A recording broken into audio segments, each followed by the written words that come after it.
ನಿಮ್ಮೆಲ್ಲರಿಗೂ ಧನ್ಯವಾದಗಳನ್ನು ಹೇಳ್ತಾ ಇವತ್ತಿನ ಸೇವೆಯಲ್ಲಿ ಭಾಗಿಯಾಗೋಣ. ಅನುಭವ ಸಾರದೊಳಗ 3ನೇ ಸಂಧಿಯೊಳಗ ಭೇದ ನಿರಾಕರಣ ಅಂತ ಅದಕ್ಕ ಸಂಧಿಗೆ ಹೆಸರಿಟ್ರು. ಅಂದ್ರ ಆತ್ಮ ಅನ್ನುವಂಥವನು ಎಲ್ಲರಲ್ಲಿ ಒಂದೇ ಆಗಿರುತ್ತಾನೆ. ಆತ್ಮ ಅಲ್ಲಿ ಭೇದ ಇಲ್ಲ, ಅನೇಕ ಆತ್ಮ ಅನ್ನೋದು ಇಲ್ಲ. ಎಲ್ಲರ ಹೃದಯದೊಳಗ ಅನುಸೂತವಾಗಿ ಅಣುರೇಣು ತೃಣಕಾಷ್ಟಗಳಲ್ಲಿ ಅಸ್ಥಿ ಭಾತಿ ಪ್ರಿಯ ರೂಪದಿಂದ ಆತ್ಮನು ಒಬ್ಬನಿದ್ದಾನೆ. ಅವನಲ್ಲಿ ಸ್ವಗತ ಸಜಾತಿ ವಿಜಾತಿ ಭೇದ ಇಲ್ಲ. ಪೂರ್ವ ಪಕ್ಷಿಗಳು ಅಂದ್ರೆ ಮತವಾದಿಗಳು, ಸಾಂಖ್ಯರು, ನೈಯಾಯಿಕರು, ಪೂರ್ವ ಮೀಮಾಂಸಕರು, ಜೈನರು ಈ ಮೊದಲಾದವರು ಒಬ್ಬ ಆತ್ಮ ಅಂತ ನೀವು ಹೇಳಿದ್ರ ಒಬ್ಬನಿಗಾದಂತ ಸುಖ ದುಃಖಾದಿಗಳು ಎಲ್ಲರಿಗೂ ಆಗ್ಬೇಕಾಗಿತ್ತು. ಅದಕ್ಕ ಪ್ರತ್ಯಕ್ಷವಾಗಿ ಅನೇಕ ಆತ್ಮ ಅದಾರ. ಯಾಕ? ಅವರವರ ವ್ಯವಹಾರ, ಅವರವರ ಸುಖ ದುಃಖ, ಅವರವರ ಬಂಧ ಮೋಕ್ಷ ಎಲ್ಲ ಭಿನ್ನ ಭಿನ್ನವಾಗಿ ಅದಕ್ಕೆ ಅನೇಕ ಆತ್ಮ ಅಂತ ಹೇಳ್ರಿ ಅಂತಿದ್ದಕ್ಕ ಅದನ್ನ ಖಂಡನ ಮಾಡಿ, ಇಲ್ಲ ಒಬ್ಬ ಆತ್ಮನೇ ಅದಾನ. ನಮ್ಮಲ್ಲಿ ಒಬ್ಬ ಆತ್ಮ ಅಂತ ಒಪ್ಪಿ ಉಪಾಧಿಗಳನ್ನ ಹಲವು ಅಂತ ನಾವು ಸ್ವೀಕಾರ ಮಾಡಿ, ಹಲವು ಉಪಾಧಿಗಳನ್ನ ಸ್ವೀಕಾರ ಮಾಡಿ ನಾವು ಭೋಗದ ವ್ಯವಸ್ಥೆ ನಾವು ಮಾಡ್ತೇವೆ. ಭೋಗ ಅಂದ್ರೆ ಸುಖ ದುಃಖ ರೂಪ ಭೋಗ. ಸುಖ ದುಃಖ ಅನ್ಯತರ ಸಾಕ್ಷಾತ್ಕಾರ ಭೋಗ. ಒಬ್ಬ ಆತ್ಮದಾನ. ಬುದ್ಧಿ, ದೇಹ, ಇಂದ್ರಿಯಾದಿಗಳು ಎಲ್ಲ ಭಿನ್ನ ಭಿನ್ನ. ಆದ್ರ ಈ ವ್ಯವಹಾರ ಅನ್ನುವಂಥದ್ದು ಏನ್ ನಡೆದದಲ್ಲ, ಅದು ಅವ್ರವ್ರ ಕರ್ಮಕ್ಕ ಅನುಸಾರವಾಗಿ ಅವರ ಅಂತಃಕರಣದಲ್ಲಿ ಇರುವ ಗುಣಗಳ ಅನುಸಾರವಾಗಿ ವ್ಯವಹಾರಗಳು ಭಿನ್ನ. ಒಬ್ಬನಿಗೆ ಸುಖ, ಒಬ್ಬನಿಗೆ ದುಃಖ, ಒಬ್ಬನಿಗೆ ಬಂಧ, ಒಬ್ಬನಿಗೆ ಮೋಕ್ಷ ಮೊದಲಾದವುಗಳು ಇವೆಲ್ಲವೂ ಆತ್ಮನಲ್ಲಿ ಏನಿಲ್ಲ. ಆತ್ಮಕ್ಕೆ ಸಂಬಂಧನೇ ಇಲ್ಲ ಈ ವ್ಯವಹಾರ. ಇವೆಲ್ಲ ಉಪಾಧಿಯೊಳಗ ವ್ಯವಹಾರ. ಈ ಉಪಾಧಿಯಲ್ಲಿರುವಂತ ವ್ಯವಹಾರವನ್ನ ನೀ ಆತ್ಮನಲ್ಲಿ ಆರೋಪ ಮಾಡಿ ಅನೇಕ ಆತ್ಮ ಅಂತ ಹೇಳಕತ್ತಿ. ಆತ್ಮನಲ್ಲಿ ಈ ವ್ಯವಹಾರ ಇಲ್ಲ. ಕೇವಲ ಸನ್ನಿಧಾನದ ರೂಪದೊಳಗ ಚೈತನ್ಯ ಎಲ್ಲರ ಹೃದಯದೊಳಗ ಅದ. ಅನೇಕ ದೃಷ್ಟಾಂತ ಕೊಟ್ಟು ಮೊನ್ನೆ ಏನ್ ಹೇಳಿದ್ರು ಅಂತಂದ್ರ 11ನೇ ನುಡಿಯೊಳಗ ಒಂದು ಕುಂಭದೊಳ್ ಒಂದೇ ಧೂಮಾದಿ ಮತ್ತೊಂದರೊಳಗಿಲ್ಲದಂತೆ ಜೀವರ್ಗೆ ಭೇದಂ ತೋರಿ ಭೋಗ ಮಿರುತಿರುಕು. ಆಕಾಶ ಮಹಾಕಾಶ ಅದು ಒಂದೇ ರೂಪವಾಗಿರುತ್ತದೆ, ಒಂದೇ ಆಗಿರುತ್ತದೆ. ಹಲವು ಘಟಗಳನ್ನ ಖಾಲಿ ಕೊಡ ಇಟ್ರ ಹಲವು ಖಾಲಿ ಕೊಡದ ಉಪಾದಿಯಿಂದ ಹಲವು ಘಟಾಕಾಶಗಳು ತೋರ್ತಾವ. ಉಪಾದಿಯಿಂದ ನಾನಾ ಅಂತ ತೋರ್ತವ. ಒಂದೊಂದು ಕೊಡದಾಗ ಒಂದೊಂದು ಪದಾರ್ಥ ಬೇರೆ ಬೇರೆ ಬೇರೆ ಬೇರೆ ಇಡಾಕ್ ಬರ್ತದ. ಆದ್ರೂ ಕೂಡ ಆಕಾಶಕ್ಕೆ ಯಾವ ಸಂಬಂಧ ಇಲ್ಲ. ಹಲವು ಆಕಾಶ ಅಂತ ನಾವು ಘಟಾಕಾಶ, ಹಲವು ಘಟಾಕಾಶ ಏನ್ ಅಂತೇವಲ್ಲ, ಅದು ಉಪಾಧಿ ಸಂಬಂಧದಿಂದ ತೋರಿದಂತ ಹಲವು ಘಟಾಕಾಶಗಳು. ಆ ಉಪಾಧಿಗಳನ್ನ ತೆಗೆದ್ ನೋಡಿದ್ರ ಆದ್ರ ಒಂದೇ ಒಂದು ಆಕಾಶ.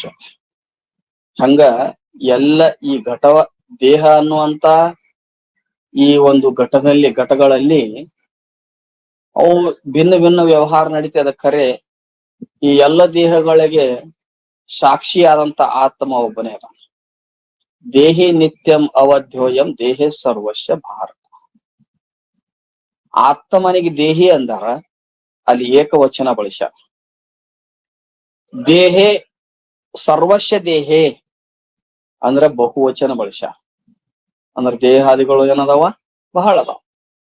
ಅದರಲ್ಲಿರುವ ಆತ್ಮ ದೇಹಿ ಅನ್ನದನ ಒಬ್ಬನದ. ಅದಕ್ಕ ಹಿಂಗ ಅಂತ ಹೇಳಿ ಉತ್ತರ ಹೇಳಿದ್ರು. ಈಗ ಅವ್ ಮುಂದೆ ಪ್ರಶ್ನೆ ಮಾಡ್ತಾನೆ. ಏನ್ ಪ್ರಶ್ನೆ ಮಾಡ್ತಾನ? ಎಲ್ಲಾ ದೇಹಗಳಲ್ಲಿ ಒಬ್ಬಾತ್ಮ ಆದಾನ ಅಂತ ನೀವ್ ಹೇಳಿದ್ರಿ. ಎಲ್ಲಾ ದೇಹಾದಿಗಳಲ್ಲಿ ಒಬ್ಬ ಆತ್ಮ ಅದಾನ, ಆತ್ಮರು ಅನೇಕರಿಲ್ಲ ಅಂತ ಹೇಳಿದ್ರಿ. ಈ ದೇಹದಲ್ಲಿರುವ ಆತ್ಮ ಎಲ್ಲಾ ದೇಹಗಳಲ್ಲಿ ಅದಾನ ಅಂದ್ರ ಈ ದೇಹದಲ್ಲಿ ಸುಖ ದುಃಖದ ಅನುಭವ ನಿನಗ ಆಗಾಕತ್ತದ ಇಲ್ಲೋ ಅಂದ್ರೆ ಈ ದೇಹದೊಳಗ ಅದ ಆತ್ಮ, ಎಲ್ಲಾ ದೇಹದೊಳಗ ನಾನೇ ಇದ್ದೇನೆ ಅಂದ್ರೆ ಒಂದೇ ಆತ್ಮ. ಮತ್ತೀಗ ಇಲ್ಲಿದ್ದ ಆತ್ಮನ ಎಲ್ಲಾ ದೇಹಗಳಲ್ಲಿ ತಾನೇ ಒಬ್ಬನೇ ಆಗಿದ್ರ ಈ ದೇಹದಲ್ಲಿ ಅನುಭವಕ್ಕೆ ಬರುವಂತ ಸುಖ ದುಃಖಗಳು ಎಲ್ಲಾ ದೇಹಗಳಲ್ಲಿನೂ ಅನುಭವಕ್ಕೆ ಬರ್ಬೇಕಾಗಿತ್ತಲ್ಲ. ಅವನಿಗೆ ಒಬ್ಬನೇ ಆತ್ಮ ಎಂದಿದ್ರ ನಿನಗೀಗ ಸುಖ ದುಃಖ ಅನುಭವ ಬರಾಕ್ ಬರ್ತದ, ಅನುಭವ ಆಗತತಿ ಈ ದೇಹದೊಳಗ.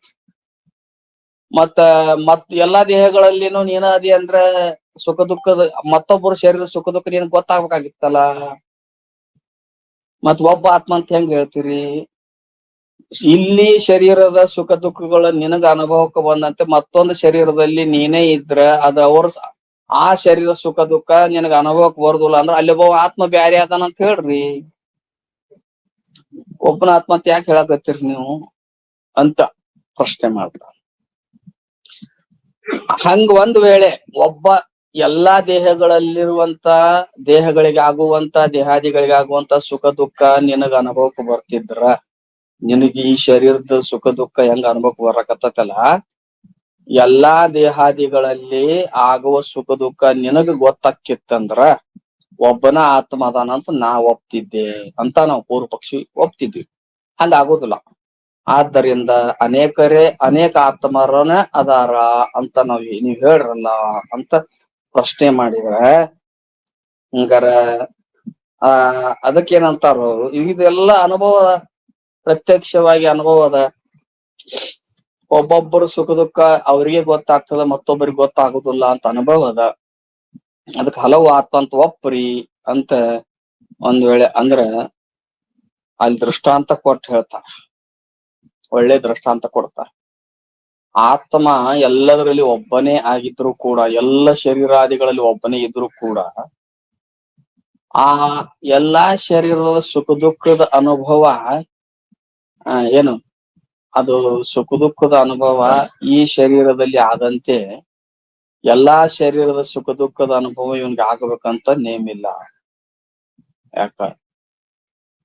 ಕೇವಲ ಪ್ರಕಾಶವಾಗಿ ಬೆಳಗಾವ ಅದ ಸುಖ ದುಃಖದ ಅನುಭವ ಆಗಬೇಕಾಗಿತ್ತು ಅಂದ್ರೆ ಅದಕ್ಕೆ ಮನಸ್ಸು ಮತ್ತು ಚಿದಾಭಾಸನಿಗೇನೆ ಆಗ್ತದೆ, ಬ್ಯಾರೆ ಆತ್ಮನಿಗೆ ಆಗುದಿಲ್ಲ.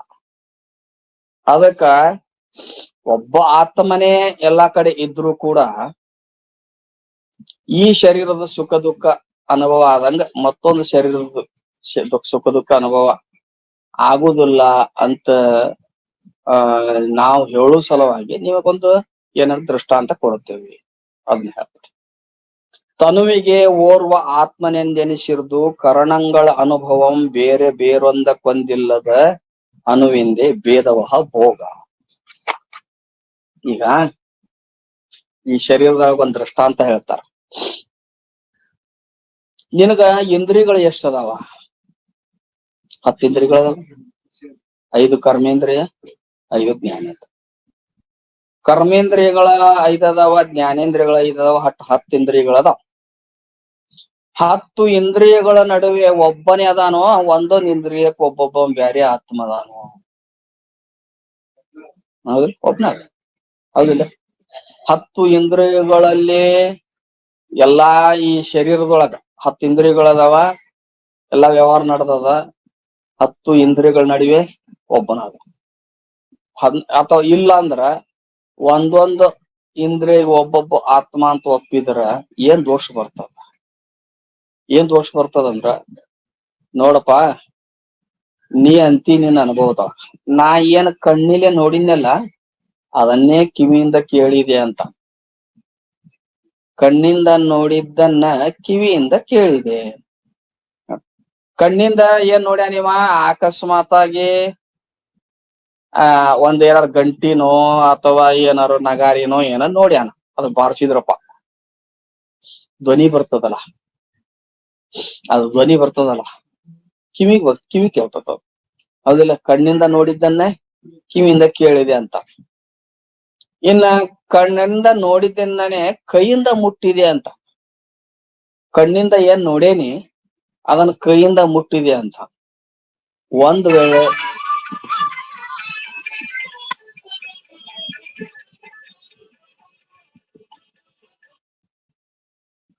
ಶೇಖರ್ ಆಮೇಲೆ ಮಾತಾಡ್ತಾನೆ 6 ಗಂಟೆಗೆ. 6 ಗಂಟೆಗೆ ಮಾತಾಡ್ತಾನೆ ಶಾಸ್ತ್ರದಾಗ.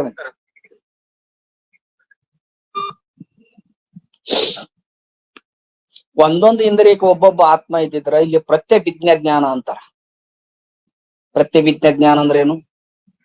ನಾನು ಕಣ್ಣಿಂದ ನೋಡಿದ್ದನ್ನೇ ಕೈಯಿಂದ ಮುಟ್ಟಿದೆ ಅನ್ಬೇಕಾಗಿತ್ತು ಅಂದ್ರ ಕಣ್ಣಲ್ಲಿ ಇದ್ದವನು ಅವನೇ ಅದಾನ, ಕೈಯಲ್ಲಿ ಇದ್ದವನು ಅವನೇ ಅದಾನ. ಕಣ್ಣಲ್ಲಿ ಇದ್ದವನು ಅವನೇ ಅದಾನ, ಕಿವಿಯಾಗಿ ಇದ್ದವನು ಅವನೇ ಅದಾನ. ಕಣ್ಣಿಂದ ನೋಡಿದ್ದನ್ನೇ ಕಿವಿಯಿಂದ ಕೇಳ್ತಾನೆ ಅಂದ್ರೆ ಒಬ್ಬ ಅವನದಾನ ಇಲ್ಲ, ಒಬ್ರ ಅದಾನ.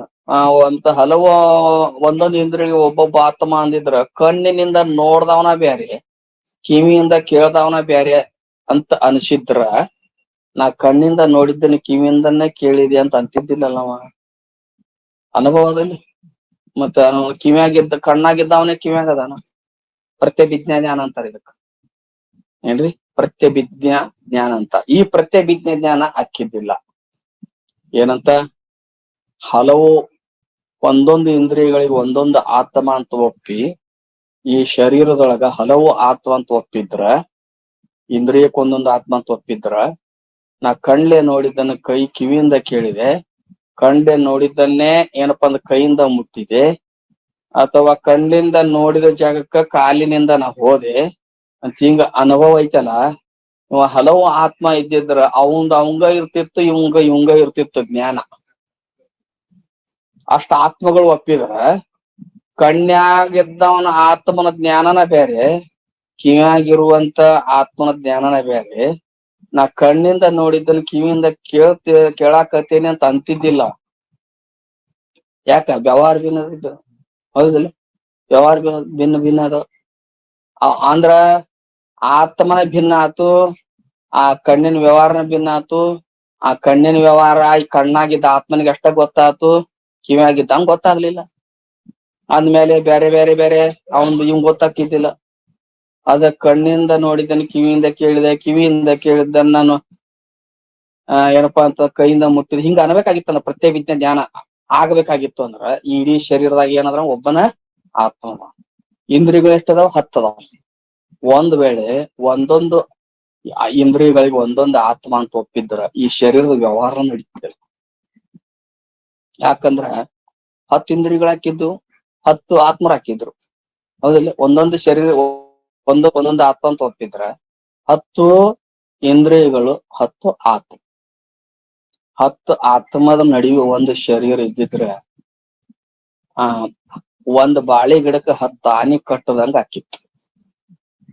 ಒಂದ್ ಬಾಳೆ ಗಿಡಕ್ಕೆ 10 ಆನಿ ಕಟ್ಟಿದ್ರ ಆ ಗಿಡ ಉಳಿತೈತೇನ್? ಬಾಳೆ ಗಿಡ ಏನ್ರಿ? ಅದ ಕಣ್ಣಿಯಾಗಿರುವ ಆತ್ಮ ಮುಂದ ನೋಡಂತತಿ, ಕಿವಿಯಾಗಿರುವ ಆತ್ಮ ಈ ಕಡೆ ಬ್ಯಾರೆ ಕಡೆ ಪಶ್ಚಿಮಕರ, ಉತ್ತರಕರ ಅಥವಾ ದಕ್ಷಿಣಕರ ಉತ್ತರಕರ ಕೇಳ್ಬೇಕಂತ ಅನಸ್ತದ. ಇಂದ್ರಿಯಗಳ ಸೆಳೆತ, ಇಂದ್ರಿಯಗಳು ಸೆಳೆತ ಹಿಂಗದಾವ. ಇಂದ್ರಿಯಗಳಲ್ಲಿರುವ ಆತ್ಮರು ಭಿನ್ನ ಅದಾರ ಅಂದಿದ್ರ ಈ ಶರೀರದ ವ್ಯವಹಾರನ ನಡೀತಿದ್ದಿಲ್ಲ.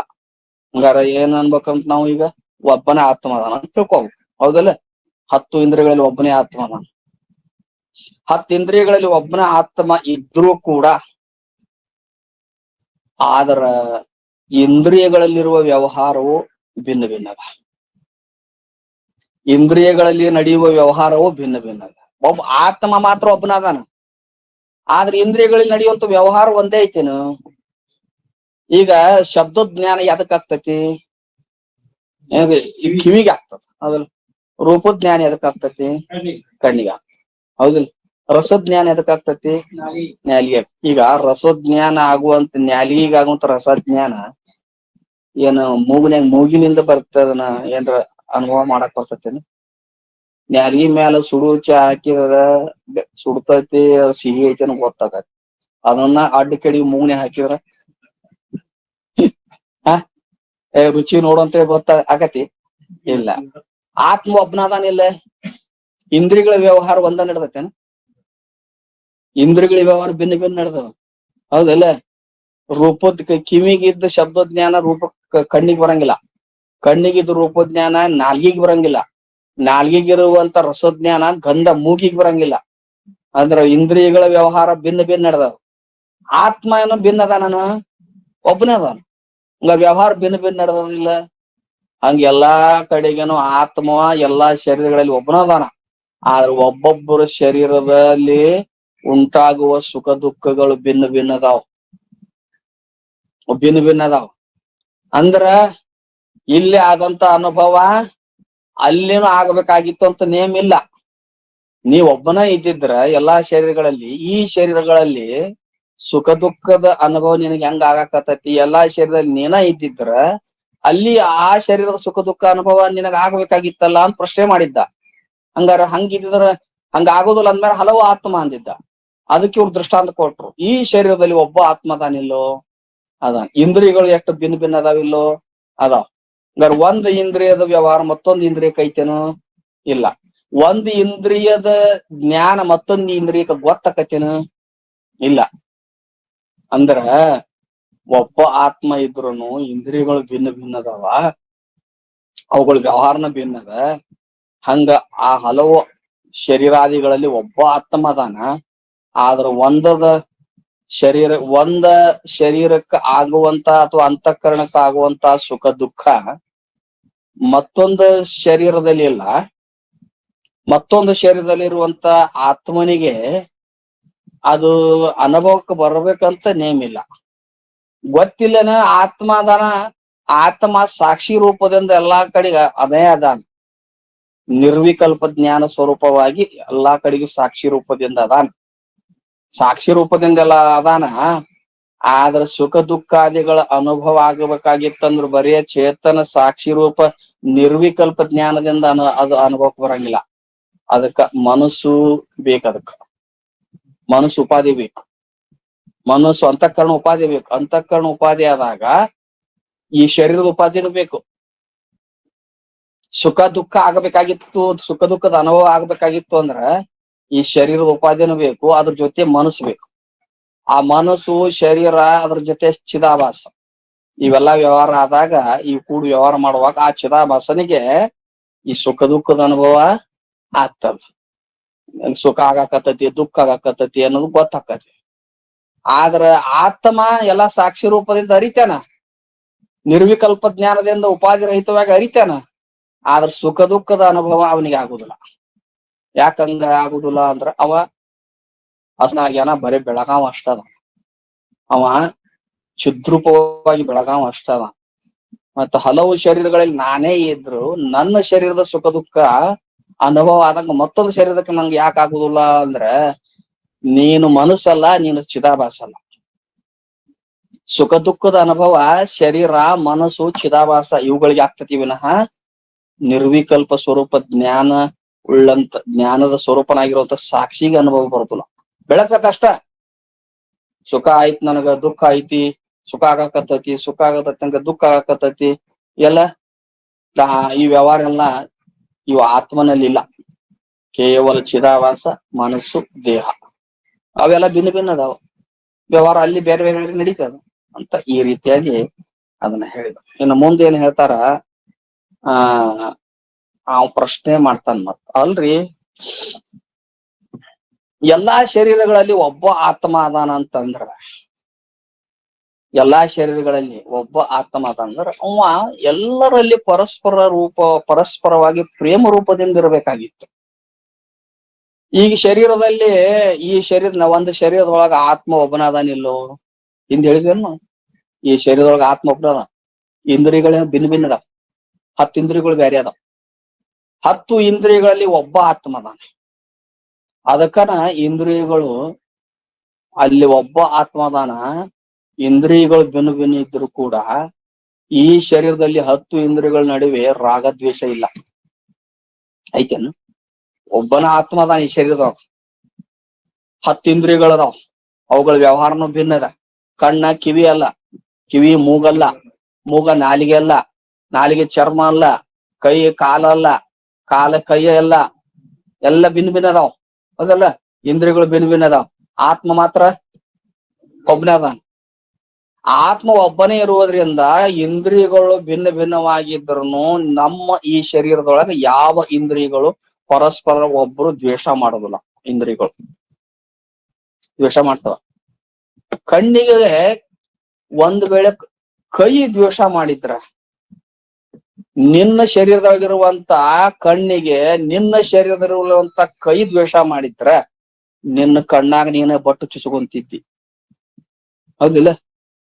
ದ್ವೇಷ ಮಾಡಿದ್ಯಾನ? ನಿನ್ನ ಕಿವಿಗೆ ನಿನ್ನ ಕೈಯ ದ್ವೇಷ ಮಾಡಿದ್ರ ಕಿವಿಗೆ ಏನಾದ್ರೂ ಮಾಡಿದ್ರೆ ನಿನ್ನ ಕೈಯಿಂದ ಗಾಯ ಮಾಡ್ಕೊಂತಿದ್ದಿ. ನಿನ್ನ ಮೂಗಿಗೆ, ನಿನ್ನ ನಾಲ್ಗಿಗೆ, ನಿನ್ನ ಚರ್ಮಕ್ಕ ಪರಸ್ಪರ ಇಂದ್ರಿಯಗಳ ದ್ವೇಷ ಇದ್ದಿದ್ರ ನಿನ್ನ ಇಂದ್ರಿಯಗಳಲ್ಲೇ ಶರೀರಕ್ಕನ ಇಂದ್ರಿಯಗಳಿಗೇನ ಬಾಧೆವಾಕ್ಕಿತ್ತು. ದ್ವೇಷ ಇರ್ತೀರ. ದ್ವೇಷ ಇಲ್ಲ. ಯಾಕೆ ದ್ವೇಷ ಇಲ್ಲ? ಒಂದೇ ಆತ್ಮ. ಒಂದೇ ಆತ್ಮ ಇರುವುದ್ರಿಂದ ಏನದ?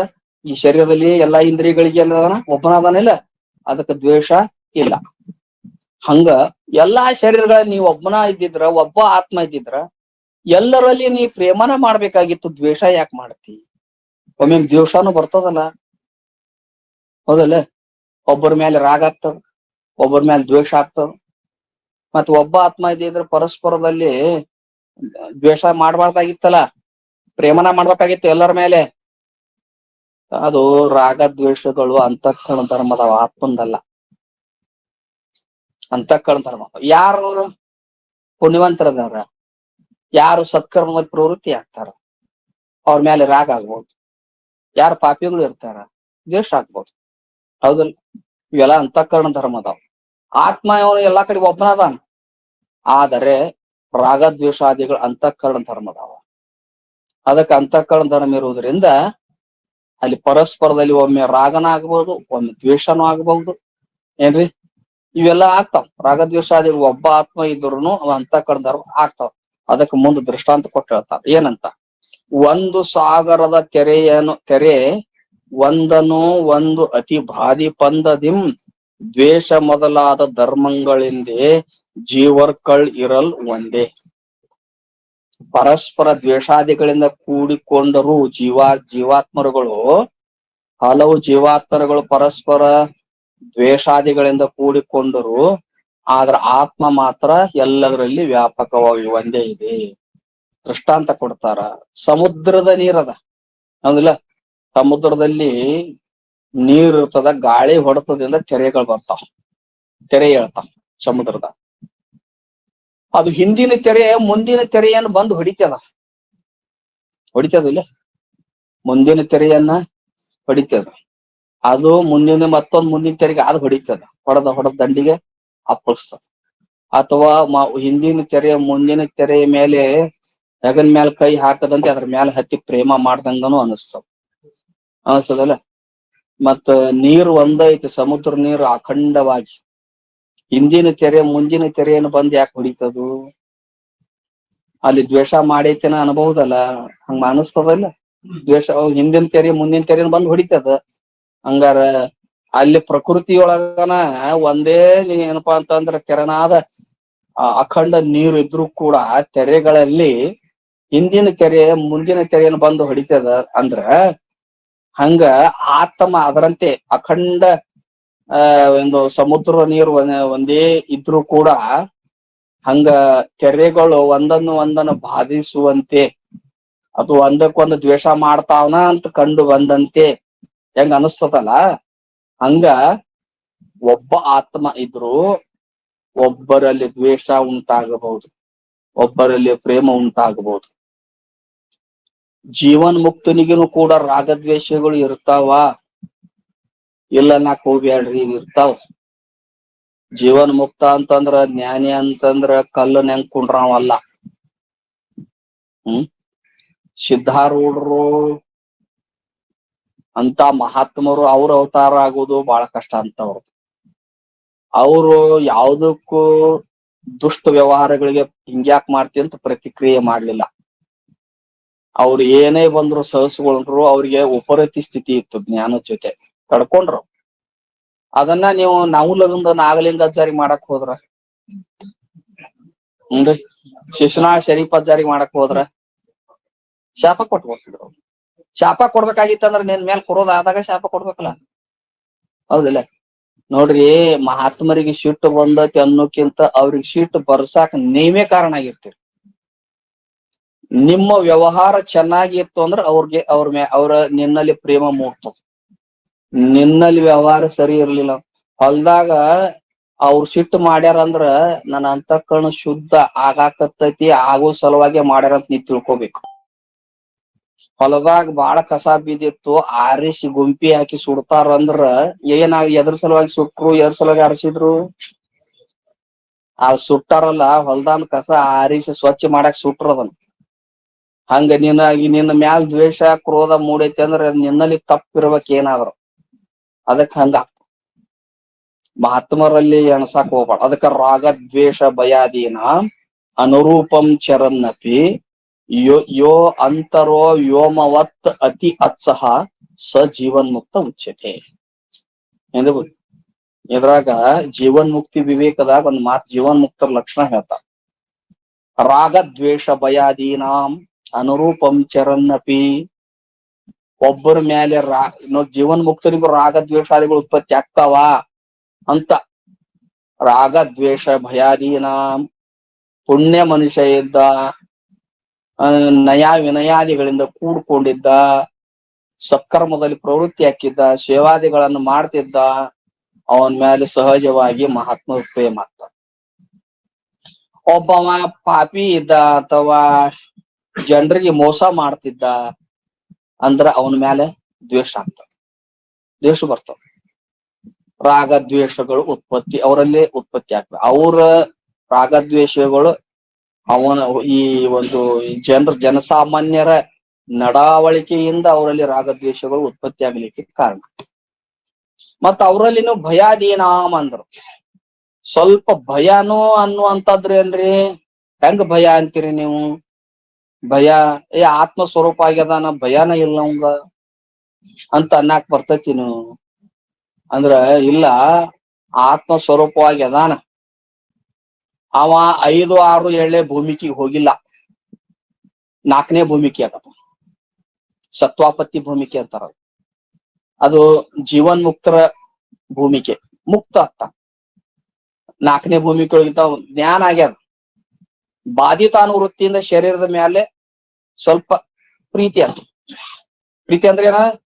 ನಾ ಶರೀರ ಅನ್ನುವಂಥದ್ದಲ್ಲ, ಶರೀರವನ್ನ ಸ್ವಸ್ಥಾಗಿ ಇಟ್ಕೋಬೇಕು, ಶರೀರವನ್ನು ಆರೋಗ್ಯದಾಯಕವಾಗಿ ಇಟ್ಕೋಬೇಕು ಅಂತ. ಹಿಂಗೆಲ್ಲ ಇಷ್ಟ ರೀತಿಯಿಂದ ಇರುತ್ತಾನೆ. ಅಕಸ್ಮಾತ್ ಆಗಿ ಅವನಲ್ಲಿ ಅಷ್ಟಮಾ ಸಿದ್ಧಿಗಳು ಇದ್ರೆ ಅವ್ನು ಹೆದರ್ತಿದ್ದಿಲ್ಲ. ಅಷ್ಟಮಾ ಸಿದ್ಧಿಗಳು ಇರುವುದಿಲ್ಲ, ಅವನಿಗೆ ಜ್ಞಾನ ಆಗಿರ್ತದೆ, ಅಷ್ಟಮಾ ಸಿದ್ಧಿಗಳು ಇರೋದಿಲ್ಲ. ಅದೇ ಒಮ್ಮೆ ಶರೀಫ್ ಅಜ್ಜಾರ್ಗೆ ಇವ್ರು ಗೋವಿಂದ ಭಟ್ ಅಜ್ಜಾರು, ಶರೀಫ್ ಅಜ್ಜಾರು ಬರೀ ಶರೀರ ಕುಡ್ಕೊಂತ ಗಾಂಜಾ ಸೇರ್ಕೊಂತ ಮಂದಿಯನ್ನು ಮಳ್ಳು ಮಾಡಕತ್ತಾರ ಅಂತ ಅವಾಗಿನ ಮಂದಿ ಮತ್ ಯಾವಾಗದು ಕೆಟ್ಟರು ಇರ್ತಾರಲ್ಲ, ಇಲ್ಲ ಅವನು ಇವತ್ತು ಬಡದಬಹುದು, ನಾವು ಇಂತ ಹದಿ ಮೇಲೆ ಬರಕತ್ತ ನಾವ್ ಗೊತ್ತಾಗೈತಿ, ಶರೀಫ್ ಅಜ್ಜಾರ್ ಹೊಂಟಿದ್ರು, ಇವತ್ತು ಬಡದ ಬಿಡುದು ನಾವು, ಮಂದಿಗೆ ಬಾಳ ಹುಚ್ಚಿಡ್ಸ್ಯಾರ ನಾವು, ಜಾತಿ ಧರ್ಮ ಈ ಬ್ರಾಹ್ಮಣರು ಅವರು ಗಿಡಿಸ್ಬಿಟ್ಟ ನೀವು ಹೇಳಿ. ಒಂದ್ ಕಂಟಿ ಮರಿಗೆ ನಿಂತ್ಕೊಂಡ್ 4 ಮಂದಿ ಕೈಯಾಗ ಬಡಿಗೆ ಹಿಡ್ಕೊಂಡು ನಿಂತಿದ್ರು.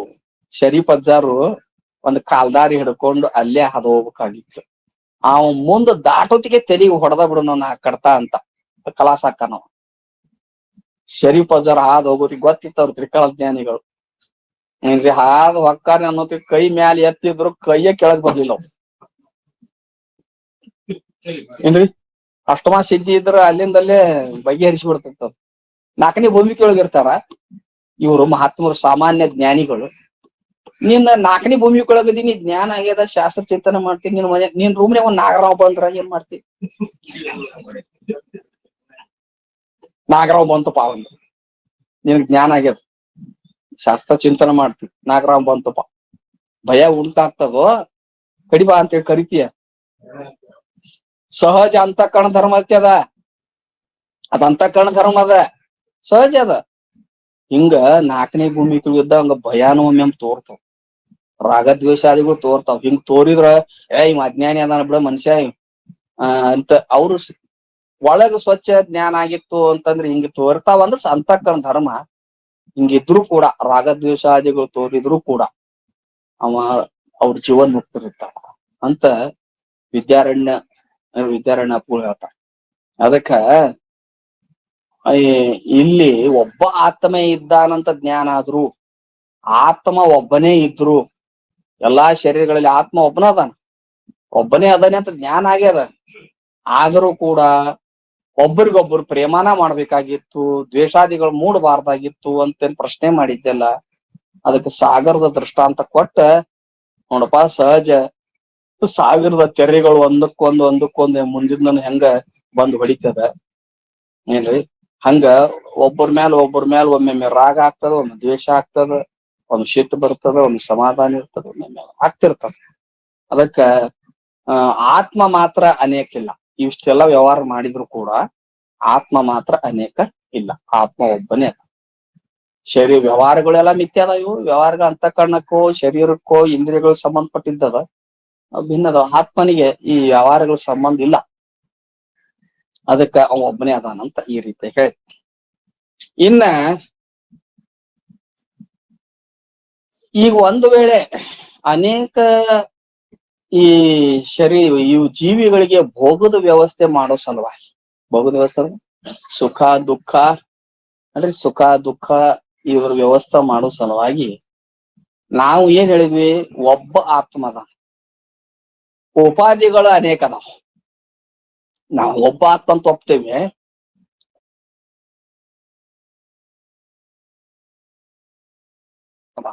ಅವ ಉಪಾಧಿಗಳನ್ನ ಹಲವು ಅಂತ ಒಪ್ತೇವೆ. ನಾವು ವೇದಾಂತಿಗಳು ಉಪಾಧಿಗಳನ್ನ ಹಲವು ಅಂತ ಒಪ್ತೇವೆ. ಹಲವು ಶರೀರಗಳನ್ನು ಒಪ್ತೇವಿ, ಹಲವು ದೇಹಗಳನ್ನು ಹಲವು ಮನಸ್ಸು ಅಂತಃಕರಣ ಅಥವಾ ಮನಸ್ಸು ಒಪ್ತೇವೆ ನಾವು. ಹಲವು ಅಂತಃಕರಣಗಳು ಹಲವು ಶರೀರಗಳನ್ನು ಒಪ್ತೇವೆ ನಾವು. ಒಂದ ಆತ್ಮ ಹಲವು ಶರೀರ ಹಲವು ಅಂತಃಕರಣ ಒಪ್ತೇವಿ. ಅಲ್ಲಿ ಭೋಗ ಸಾಂಕರ್ಯ ದೋಷ ಬರುದಿಲ್ಲ. ಅವ್ರವ್ರ ಕರ್ಮಕ್ಕನುಸಾರವಾಗಿ ಅವ್ರವ್ರಿಗೆ ಸುಖ ದುಃಖ ಬಂಧ ಮೋಕ್ಷ ದುರ್ಗುಣ ಸದ್ಗುಣಾದಿಗಳು ವ್ಯವಹಾರ ಏನದಾವಲ್ಲ ಇವೆಲ್ಲ ನಡೀತಾವ. ಇವೆಲ್ಲ ನಡೆದದು ಅನಾತ್ಮದಲ್ಲಿ ನಡೀತಾವ, ಆತ್ಮದಲ್ಲಿ ನಡೆಯಂಗಿಲ್ಲ. ಆತ್ಮ ಅದಕ್ಕೆ ಯಾವ್ದು ಕಂಡುಕೊಳ್ಳುದಿಲ್ಲ. ಹಿಂಗ ಹೇಳಿದ್ದನ್ನ ತಿಳ್ಕೊಳ್ಳಲಾರದೆ ಒಬ್ಬ ಆತ್ಮನನ್ನು ಒಪ್ಪಿದ್ರ ಒಬ್ಬನಿಗಾದದ್ದು ಎಲ್ಲರಿಗ ಆಗ್ಬೇಕಾಗಿತ್ತು ಅಂತ ಹಿಂಗ ಭಾವನಾ ಮಾಡ್ಕೊಂಡು ಆ ಭೋಗದ ವ್ಯವಸ್ಥೆ ಸಲುವಾಗಿ ಸ್ವರೂಪತ ಹಲವು ಆತ್ಮದಾರ ಅಂತ ನೀವು ಒಂದ್ ವೇಳೆ ಒಪ್ಪಿದ್ರ ಇದಕ್ಕೆ ಯಾವ ದೋಷ ಬರ್ತದ ಅಂದ್ರ ಕಲ್ಪನಾ ಗೌರವ ದೋಷ ಬರ್ತದ. ಗೌರವ ದೋಷ, ಗೌರವ ಮತ್ತು ಒಂದು ಲಾಘವ ಅಂತ ಇರ್ತದೆ. ಲಾಘವ ಅಂದ್ರ ಗೌರವ ಅಂದ್ರ ಲಾಘವ ಅಂದ್ರ ಯಾವುದೇ ಒಂದು ಕಾರ್ಯ ಸಿದ್ಧಿ ಆಗ್ಲಿಕ್ಕೆ ಎಷ್ಟು ಸಾಧನಗಳು ಅಥವಾ ಎಷ್ಟು ಸಾಮಗ್ರಿಗಳು ಬೇಕು ಅಷ್ಟೇ ಇದ್ರ ಅದಕ್ಕೆ ಲಾಘವ ಅಂತ. ಅದೇನ್ ದೋಷ ಅಲ್ಲ. ಅದ ಗೌರವ ದೋಷ ಅಂದ್ರ ಒಂದ್ ಕೊಡ್ಲಿ ಊರಿಗೆ ಹೋಗೋದನ್ನ ಕೊಡ್ಲಿ ತಗೊಂಬಂದ್ ನಿಂತು ಬಿಡುದಪ್ಪ ಏನ್ರಿ.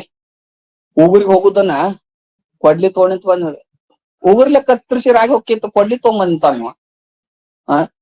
ಹಂಗ ಇಲ್ಲಿ ನೀವ್ ಒಂದು ವೇಳೆ ಭೋಗದ ವ್ಯವಸ್ಥೆ ಸಲುವಾಗಿ ಶ್ರುತಿ ಹೇಳ್ತದ ಏಕಮೇವ ದ್ವಿತೀಯಂ ಬ್ರಹ್ಮ ಅಂತ ಶ್ರುತಿ ಹೇಳ್ತದ. ಶ್ರುತಿ ಮಾತನ್ನು ಒಪ್ಪಲಾರದೆ ಒಂದು ಪ್ರತ್ಯಕ್ಷ ಪ್ರಮಾಣವನ್ನು ಮುಂದಿಟ್ಟುಕೊಂಡು ಭಿನ್ನವಾಗಿಲ್ಲ ವ್ಯವಹಾರ ಹಿಡಿಯಾಕತ್ತೈತ್ರಿ, ಪ್ರತ್ಯಕ್ಷವಾಗಿ ಕಾಣಾಕತ್ತೈತಿ ಅಂತ ತಿಳ್ಕೊಂಡು ಶ್ರುತಿ ಮತವನ್ನ ತಿರಸ್ಕಾರ ಮಾಡಿ ನೀ ಹಲವು ಆತ್ಮ ಅಂತ ಒಪ್ಪಿದ್ರ ನಿನಗ ಕಲ್ಪನಾ ಗೌರವ ದೋಷ ಬರ್ತದ ನೋಡು ಅಂತ ಹೇಳ್ತಾ. ಒಂದು ಚಿತ್ತಿನೊಳು ಫಲವಂದವಹ ಭೋಗಮಿರೆ ಮುಂದೆ ನಾನಾತ್ಮರೇನೆ ಕಲ್ಪನಾ ಗೌರವಂ ದೊರೆಯುವುದೆಂದು ತಿಳಿಪುತ್ರ ಅಂತ ಹೇಳ್ತಾರ ಅವ್ರು. ಏನಂತ? ಒಬ್ಬ ಆತ್ಮ ಅದಾನ, ಏಕಮೇವ ಅದ್ವಿತೀಯವಾದಂತ ಒಬ್ಬನೇ ಅದಾನ. ಒಂದ ಆತ್ಮ ಒಬ್ಬನೇ ಆತ್ಮನನ್ನು ಒಪ್ಪಿ ಆ ಭೋಗದ ವ್ಯವಸ್ಥೆ ಸಲುವಾಗಿ ಹಲವು ಉಪಾಧಿಗಳನ್ನ ನಾವು ಸ್ವೀಕಾರ ಮಾಡಿ ಅಲ್ಲೇ ನಾವು ಏನ್ ಮಾಡ್ತೇವಿ, ಭೋಗದ ವ್ಯವಸ್ಥೆಯನ್ನ ಮಾಡ್ತೇವಿ. ಅದನ್ನ ಬಿಟ್ಟು ನೀ ಅನೇಕ ಆತ್ಮರನ್ನು ಒಪ್ಪಿದ್ರ ಏಕಾತ್ಮವನ್ನು ತ್ಯಜಿಸಿ, ಶ್ರುತಿಗೆ ಸಮ್ಮತವಾದಂತ ಏಕಾತ್ಮವನ್ನ ತ್ಯಜಿಸಿ ಹಲವು ಆತ್ಮರದಾರ ಅಂತ ಒಪ್ಪಿದ್ರ ಕಲ್ಪನಾ ಗೌರವ ದೋಷ. ಈ ಕಲ್ಗಡ್ಗಿಂದ ಹುಳಿಗೆ ಬಸ್ ಸರಳ ಮಾರ್ಗದ ಇಲ್ಲ, ಬಸ್ ಬರ್ತದ, ಹೈವೇ ಬರೇ ಒಂದ್ ಅರ್ಧ ತಾಸು ಹೌದಲ್ಲ. ಹುಬ್ಳಿಗೆ ಬರ್ಬೇಕಂದ್ರೆ ನೀ ಹಂಗ್ ಕಲ್ಗಡಿಗಿಂದ ಡೈರೆಕ್ಟ್ ಹುಬ್ಳಿಗೆ ಬರುವಾಗ ಹಿಂಗ್ ಬರುಲ್ಲೇ ಧಾರವಾಡಕ್ ಹೋಗಿ ಹಿಂಗ್ ಬರ್ತಾನೆ ಅಂದ್ರ ಧಾರವಾಡ ಮ್ಯಾಲ ಬರ್ತೇನೆ ನಾನು ಅಂದ್ರೆ ಏನಾಗ್ತದ ಅದಕ್ ಕಲ್ಪನಾ ಗೌರವ ದೋಷ ಅಂತಾರ.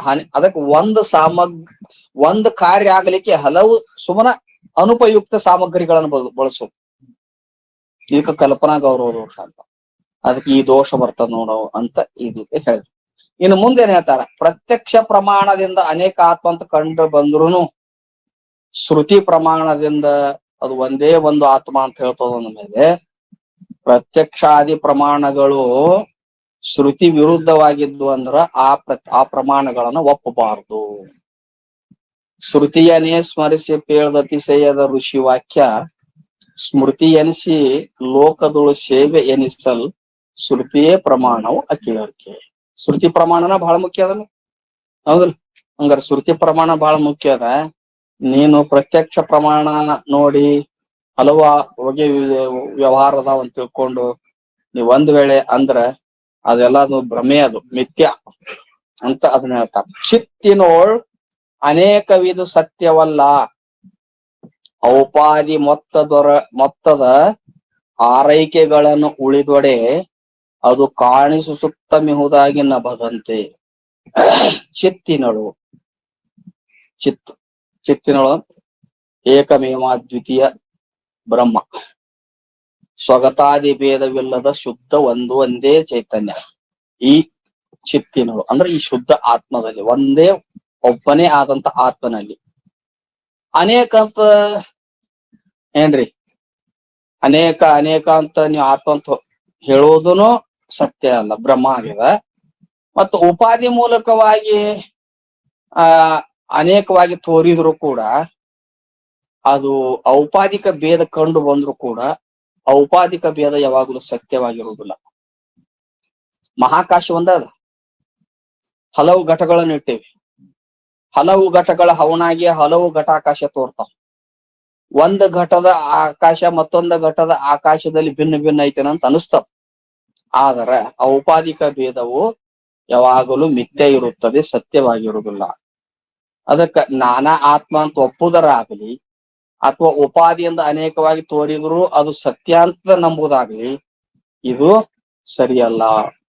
ಹಂಗಾರ ಯಾಕ ಏನಂತಾರ, ಚಿತ್ತಿನಳು ಅನೇಕವಿದು ಸತ್ಯವಲ್ಲ, ಒಂದೇ ಒಂದು ಬ್ರಹ್ಮ ಶ್ರುತಿ ಸಮ್ಮತವಾದ ಒಂದೇ ಒಂದು ಚೈತನ್ಯದಲ್ಲಿ ಅನೇಕ ಆತ್ಮ ಅಂತ ಹೇಳುವುದು ಸತ್ಯವಲ್ಲ, ಅದು ಭ್ರಾಂತಿಯಾಗಿದೆ, ಭ್ರಮವಾಗಿದೆ, ಭ್ರಾಂತಿಯಾಗಿದೆ. ಯಾಕ ಔಪಾದಿ ಮೊತ್ತದ ಆರೈಕೆಗಳನ್ನು ಉಳಿದೊಡೆ ಅಲ್ರಿ, ಪ್ರತ್ಯಕ್ಷವಾಗಿ ಇದೆಲ್ಲಾ ಭಿನ್ನವಾಗಿ ವ್ಯವಹಾರ ಮಾಡಾಕತ್ತಾರಲ್ರಿ. ಒಬ್ಬವನು ಶಾಂತನಾಗಿರ್ತಾನ, ಒಬ್ಬವ ಚಂಚಲನಾಗಿರ್ತಾನ, ಒಬ್ಬನು ಸುಖಿಯಾಗಿರ್ತಾನ, ಒಬ್ಬವನು ದುಃಖಿಯಾಗಿರ್ತಾನ, ಬದ್ಧಿತನಾಗಿರ್ತಾನ, ಒಬ್ಬ ಮುಕ್ತನಾಗಿರ್ತಾನ, ಇಲ್ಲ ಕಂಡು ಬರಾಕತ್ತದಲ್ರಿ. ಇದೆಲ್ಲ ಔಪಾಧಿಕವಾಗಿ ನಡೆಯುತ್ತೆ. ಉಪಾಧಿ ಸಹಿತವಾಗಿ ಇದ್ದಾಗ ಉಪಾಧಿಗಳ ವ್ಯವಹಾರ ಇದೆಲ್ಲ, ಇದು ಆತ್ಮದಲ್ಲಿ ಪ್ರವೇಶ ಇಲ್ಲ. ಆತ್ಮ ಒಂದ ಅದ ಏನ್, ಈ ಎಲ್ಲವನ್ನು ಬಿಟ್ಟು ನೋಡ್ರಿ. ಹೆಂಗಾರ ಈ ಉಪಾಧಿಗಳ ವ್ಯವಹಾರಗಳನ್ನ ಬಿಟ್ಟು ನೋಡ್ರಿ. ಶರೀರ ಮಿಥ್ಯಾಕರಿಸು, ಇಂದ್ರಿಯಗಳನ್ನು ಮಿಥ್ಯಾಕರಿಸು, ಮನ ಬುದ್ಧಿಯಾದಿಗಳನ್ನು ಮಿಥ್ಯಾಕರಿಸು. ನಿಂದ ಅಷ್ಟ ಅಲ್ಲ, ಎಲ್ಲಾರ ಶರೀರ ತೆಗಿರಿ ಅಂದ್ರ ಏನ್ರಿ, ಮಿಥ್ಯಾಕರಿಸ್ರಿ ಅಂತ ಏನ್ರಿ, ಮಿಥ್ಯಾಕರಿಸ್ರಿ. ಇಂದ್ರಿಯಗಳನ್ನ ಮಿಥ್ಯಾಕರಿಸ್ರಿ, ಮನಸ್ಸು ಮಿಥ್ಯಾಕರಿಸ್ರಿ. ಯಾಕೆ ಅರಿಸಿಕೊಳ್ತಾವ? ಅನಾತ್ಮದಾವ್. ಅರಿಯುವುದೇ ಆತ್ಮದ, ಯಾವ್ದ್ರಿಂದ ಅರಿಸಿಕೊಳ್ಳುವುದು ಅಲ್ಲ, ಅದೇ ಒಂದದ. ಎಲ್ಲಾ ಮಿಥ್ಯಾಕರಿಸಿರಿ ಏನ್ ಉಳಿತೈತಿ? ಅಸ್ಥಿ ಭಾತಿ ಪ್ರಿಯ ರೂಪದಿಂದ ಒಂದೇ ಚೈತನ್ಯ ಉಳಿತೈತಿ. ಹೌದ್ರಿ? ಉಪಾಧಿ, ಆ ಉಪಾಧಿಗಳಿಗಿರುವಂತ ಭೇದ ಅದನ್ನು ಮಿಥ್ಯಾಕರಿಸಿರೋ ಒಂದೇ ಒಂದು ಉಳಿತಾವ. ಹಲವು ಘಟಾದಿಗಳಲ್ಲಿ ತೋರುವ ಘಟಾಕಾಶಗಳು ಉಪಾಧಿ ಮೂಲಕವಾಗಿ ಭಿನ್ನವಾಗಿ ಪ್ರತೀತಿ ಆಗಬಹುದು. ಹಲವು ಘಟಗಳನ್ನ ಒಡೆದು ಬಿಡ್ರಿ ಅಥವಾ ಮಿಥ್ಯಾಕರಿಸ್ರಿ, ಅಲ್ಲ ಏನ್ ಉಳಿತದ? ಒಂದೇ ಒಂದು ಮಹಾಕಾಶ ಉಳಿತದ. ಹೌದಲ್ಲ? ಘಟ ಮಠ ಎರಡವ ಬಿರ್ಚಿದೊಡೆ ಅಂತೂ ದಿಟ ಮುಳಿಯುವುದು ಆಗಸವು ಅಂತು. ಘಟ ಮತ್ತು ಮಠ ಎರಡು ತೆಗೆದು ಬಿಡ್ರಿ, ಮಹಾಕಾಶ ಒಂದ ಉಳಿತದ ಅಂತ. ಈ ರೀತಿಯಾಗಿ ಒಬ್ಬನೇ ಆತ್ಮದಾನ ಅಂತ ಹೇಳಿದ್ರು. ಅದಕ್ಕ ಮುಂದ ಗಟ್ ಹೇಳ್ಬಿಡ ಅಷ್ಟ್ ನೋಡಿ. ಈ ತೋರುವ ಆತ್ಮಭೇದವು ದೇಹದ ಉಪಾದಿಯಿಂದ ಆಗಿದೆ. ಆತ್ಮಭೇದ ಕಂಡು ಬರಾಕತ್ತಲ್ಲ ನಿನಗ, ಅನೇಕ ಆತ್ಮದಾರ ಅಂತ ನಿನಗೆ ಕಂಡು ಬರತ್ತಲ್ಲ, ಈ ದೇಹಾದಿಗಳ ಉಪಾದಿಯಿಂದ ಕಂಡು ಬರಾಕ್ತದ. ಈ ದೇಹಾದಿಗಳು ಏನದವ ಅನಾತ್ಮದ, ಅವನ್ ಮಿಥ್ಯಾಕರ್ಷಿರೋ ಒಬ್ಬನೇ ಆತ್ಮ. ಈ ಆತ್ಮಭೇದವು ಆ ಕಾಯ ಮುಂತಾದ ಸಮುದಾಯ ಜಡವರ್ಗಮಯದಿಂ ಅಹುದಾಗ್ಯ ಆಗಿ ನಿರ್ಮಾಯ ಸಂವಿತ್ತು ತಿಳಿಯೊಂದೇ. ನೋಡ್ರಿ, ಹಲವು ಆತ್ಮರು ಪ್ರತ್ಯಕ್ಷವಾಗಿ ಕಂಡು ಬರಾಕತ್ತಾರ ಅಂತಂದ್ರ ಈ ಶರೀರ ಮೊದಲು ಮಾಡಿಕೊಂಡು ಅಹಂಕಾರ ಪರ್ಯಂತ ಇರುವ ಅನಾತ್ಮಗಳ ಉಪಾದಿಯಿಂದ ಹಲವು ಆತ್ಮರಂತ ಕಂಡು ಬರಾಕತ್ತಾರ. ಇವುಗಳ ಉಪಾದಿಯಿಂದ ವ್ಯವಹಾರ ಭಿನ್ನ ಭಿನ್ನವಾಗಿ ಪ್ರತೀತಿ ಆಗಾಕತ್ತೈತಲ್ಲ, ಹಲವು ಆತ್ಮರದಾರ ಬಿಡಪ್ಪ ಅಂತ ಅನಿಸ್ತದೆ. ಆದ್ರೆ ವಿಚಾರ ಮಾಡಿ ನೋಡ್ರಿ, ಇವೆಲ್ಲವೂ ಜಡ. ಶರೀರ ಮೊದಲು ಮಾಡಿಕೊಂಡು ಅಹಂಕಾರ ಪರ್ಯಂತ ಎಲ್ಲವೇನದಾವ, ಇವು ಜಡ. ಜಡ ಅದಾವ, ಜಡದಲ್ಲಿ ವ್ಯವಹಾರ ನಡಿಯಾಕತ್ತದ. ಆತ್ಮನ ಸನ್ನಿಧಾನದೊಳಗೆ ನಡಿಯಾಕತ್ತದೆ ವ್ಯವಹಾರ. ಏನ್ ಎಲ್ಲ ವ್ಯವಹಾರ ನಡಿಯಾಕತ್ತದ. ಇವೆಲ್ಲವೂ ಮಿಥ್ಯೆ ಅದಾವ ಅಂದ್ಮೇಲೆ ಅವುಗಳಲ್ಲಿರುವ ವ್ಯವಹಾರ ಸತ್ಯ ಆಕತ್ತೇನ? ಅದು ಮಿಥ್ಯನದು. ಅದಕ್ಕೆಲ್ಲಾ ನೀವು ಮಿಥ್ಯಾಕರಿಸಲಾಗಿ ಏನ್ ಉಳಿತೈತ್ರಿ? ಏನ್ ಉಳಿತದ? ಹಲವು ಘಟಗಳನ್ನ ಮಿಥ್ಯಾಕರಿಸಿರೋ ಮಹಾಕಾಶ ಹೆಂಗ್ ಒಂದೇ ಒಂದು ಉಳಿತೈತಲ್ಲ, ಹಂಗ ನಿರ್ಮಾಯ ಸಂವಿತ್ತು ತಿಳಿಯುವಂದೇ, ಮಾಯಾರಹಿತವಾದ ಅಸ್ಥಿಭಾತಿ ಪ್ರಿಯ ರೂಪವಾದಂತ ಶುದ್ಧ ಚೈತನ್ಯ ಒಂದೇ ಅದ.